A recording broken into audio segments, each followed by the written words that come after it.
আসসালামু আলাইকুম। BD rail enjoy YouTube channel এবং ফেসবুক পেজ থেকে যারা দেখছেন তাদের সবাইকে জানাচ্ছি স্বাগতম। সরাসরি পদ্মা রেল লিঙ্ক প্রজেক্টের আপডেট নিয়ে আপনাদের মাঝে আমি হাজির হলাম। আজকে আমি আপনাদেরকে জুরাইন গ্যাস পাইপ থেকে জুরাইন আলমবাগের কিছু অংশে সর্বশেষ আপডেট দিব। আপনারা ভিডিওটি পুরোপুরি দেখবেন। এখনও যারা চ্যানেলটি সাবস্ক্রাইব করেননি তারা অবশ্যই চ্যানেলটি সাবস্ক্রাইব করে দিবেন, ভিডিওটিতে লাইক করে দিবেন, কমেন্টের মাধ্যমে জানাবেন ভিডিওটি কীরকম হলো। আর প্রত্যেকটি সাবস্ক্রাইবারের প্রতি অনুরোধ থাকবে, আমার ভিডিও ডিসক্রিপশনে ফেসবুক পেজের লিঙ্ক রয়েছে, আপনারা সকলে ফেসবুক পেজটি লিঙ্কে প্রবেশ করে পেজটি ফলো করে দিবেন। তো গত ভিডিওতে আমি আপনাদেরকে দেখিয়েছিলাম এই অংশে কিন্তু এমব্যাঙ্কমেন্টের যে মাটি ছিল মানে সাবব্যালাস্টগুলো, সেই সাবব্যালাস্টগুলোকে সমান করার কাজ চলছিল। কিন্তু আজকে এই অংশে এসে দেখতে পাচ্ছেন যে এইখানে কিন্তু অলরেডি রেলপথ বসানোর কাজ শেষ হয়ে গিয়েছে। প্রতিদিনই কিন্তু এই শ্যামপুর এবং জুরাইন অংশে রেলপথে কাজ করা হচ্ছে। অলরেডি কিন্তু জুরাইন আলমবাগে বর্তমানে রেলপথ বসানো অর্ধেক কমপ্লিট আর অর্ধেক বাকি রয়েছে। তাহলে চলুন আপনাদেরকে ধীরে ধীরে সেই আপডেটগুলো দিই। আপনারা যদি এখানে ভিডিওটির বাঁ দিকে লক্ষ্য করেন তাহলে দেখতে পাবেন যে বাঁ দিকে এখন কিন্তু ইটগুলো নিয়ে আসা হয়েছে। এই সকল ইটগুলোকে সীমানা প্রাচীর নির্মাণ করার জন্য নিয়ে আসা হয়েছে। অলরেডি এখানকার সীমানা প্রাচীরে যে পিলারগুলো রয়েছে সেই পিলারগুলো দৃশ্যমান হয়ে গিয়েছে। এখন প্রত্যেকটি পিলারের মাঝের যে ফাঁকা অংশ, এই ফাঁকা অংশে এই সকল ইটের গাঁথনি দেওয়া হবে। পরবর্তীতে সীমানা প্রাচীরগুলো নির্মাণ হয়ে গেলে উপরে কাঁটাতারের দিয়ে দেওয়া হবে, যাতে করে উপর দিয়ে কেউ টপকিয়ে না আসতে পারে বা সীমানা প্রাচীরটিকেও রক্ষা করা যায়। শ্যামপুর বড়ইতলা থেকে একেবারে কমলাপুর রেল স্টেশন পর্যন্ত কিন্তু উভয় পাশেই সীমানা প্রাচীর নির্মাণ করার কাজ চলছে। এইখানে যদি ভিডিওটির ডান দিকের কথা বলি তাহলে কিন্তু সেই অংশে পূর্বেই সীমানা প্রাচীর নির্মাণ করেছে, আর বাঁ দিকে এখন সীমানা প্রাচীর নির্মাণ কাজ চলছে। সামনে দেখতে পাচ্ছেন টেম্পিং মেশিন, এটির মাধ্যমে পাথর টেম্পিং করা হয়ে থাকে। পাথর টেম্পিং বলতে যখন এখানে রেলপথ বসানো কমপ্লিট হয় পরবর্তীতে পাথরগুলোকে নির্দিষ্ট জায়গায় বসানোর জন্য এই টেম্পিং মেশিনের মাধ্যমে ভাইব্রেট দেওয়া হয়, এতে করে পাথরগুলো নিজস্ব জায়গায় বসে পড়ে। এতে করে রেলপথটি আরও শক্ত হয় এবং নিচের স্তরটি আরও মজবুত থাকে। এই হচ্ছে হ্যান্ড টেম্পিং মেশিন। এখান থেকে পাওয়ার সাপ্লাই হয় আর হাতের মাধ্যমে, যে হাতে একটি মেশিন থাকে সেটির মাধ্যমে টেম্পিং করা হয়ে থাকে রেলপথে। সামনের এই অংশে দেখতে পাচ্ছেন যে এখানে টেম্পিং করা হয়েছে, এর ফলে কিন্তু এখানকার পাথরগুলো অলরেডি নিচে চলে গিয়েছে। এখানে আরও পাথর ফেলা হবে সামনের দিকে, পরবর্তীতে এখানে আবারও টেম্পিং করা হবে।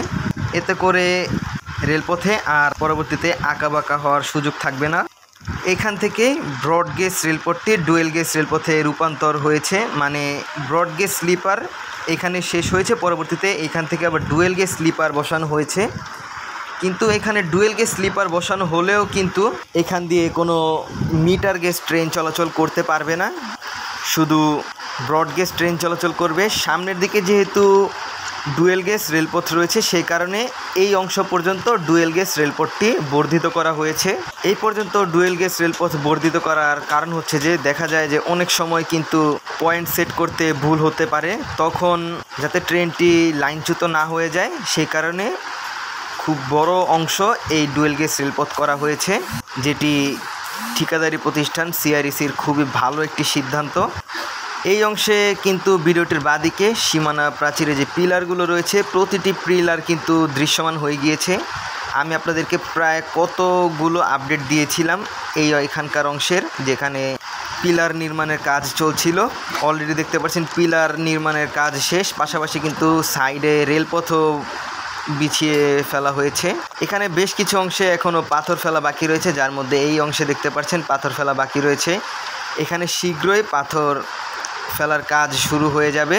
যেহেতু ঢাকা নারায়ণগঞ্জ সেকশনে এখন নারায়ণগঞ্জ কমিউটার ট্রেনটি চলাচল করছে, তাই নির্দিষ্ট একটি সময়ে এখানে রেলপথ বসানোর কার্যক্রম করা হয়। আগে কিন্তু সকাল থেকেই কাজ চলতো রেলপথ বসানোর, কিন্তু এখন এই কাজগুলো করা হয় রাতের দিকে, কারণ রাতে কিন্তু নারায়ণগঞ্জ কমিউটার ট্রেনটি চলাচল বন্ধ থাকে, সে সময়ে এই অংশে রেলপথ বসানোর কাজ শুরু হয়।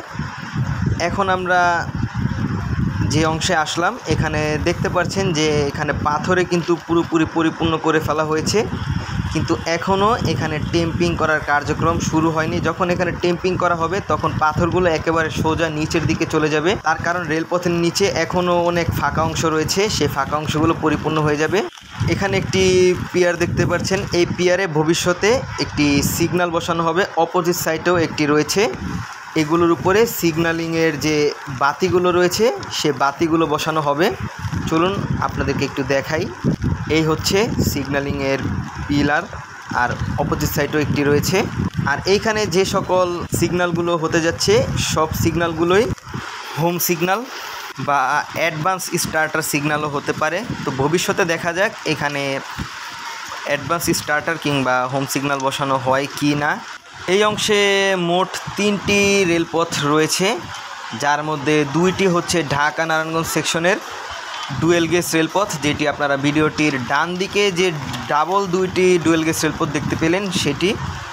আর এখন আমি যে রেলপথের উপর দিয়ে হেঁটে যাচ্ছি এটি হচ্ছে পদ্মা সেতু হয়ে ভাঙার দিকে যে রেলপথটি গিয়েছে সেই রেলপথ।